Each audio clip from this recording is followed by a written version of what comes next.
CNN correspondent Abby Phillip on Friday said a win for Democratic presidential nominee Joe BidenJoe BidenBiden claims a mandate to govern, calls for end to partisan warfare. Mark Meadows tests positive for coronavirus. Trump supporters scream at Telemundo reporter during live broadcast from Maricopa ballot center. More would be a really approving moment for black women who played a pivotal role in leading the former vice president to the nomination earlier this year. The correspondent added that Biden's running mate Senator Kamala HarrisKamala HarrisGeorgia Senate race between Perdue, Ossoff heads to runoff. Trump says Biden should not, wrongfully, claim victory in presidential race overnight. Healthcare election results underscore different views on coronavirus. What could a Biden administration do on healthcare?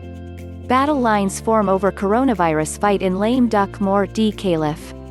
Serving in the White House would be historical poetry.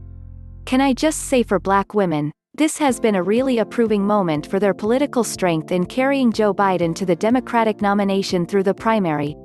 Black women did that, Phillip said while discussing Biden overtaking President TrumpDonald John TrumpBiden claims a mandate to govern, calls for end to partisan warfare. Mark Meadows tests positive for coronavirus. Georgia Senate race between Perdue, Ossoff heads to runoff. More in Pennsylvania and Georgia on Friday morning as absentee ballots continue to be counted.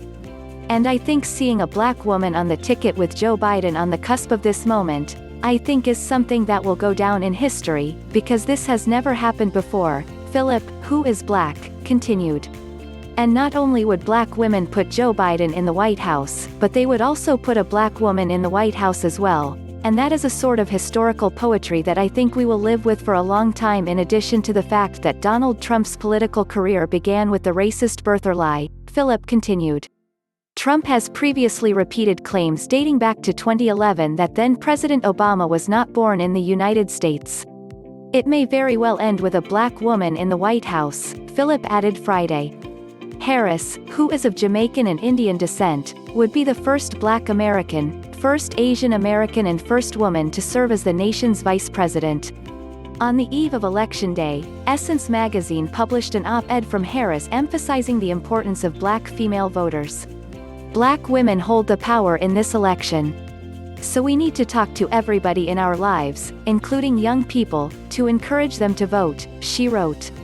We need to get our families, our neighbors, our whole villages to the polls.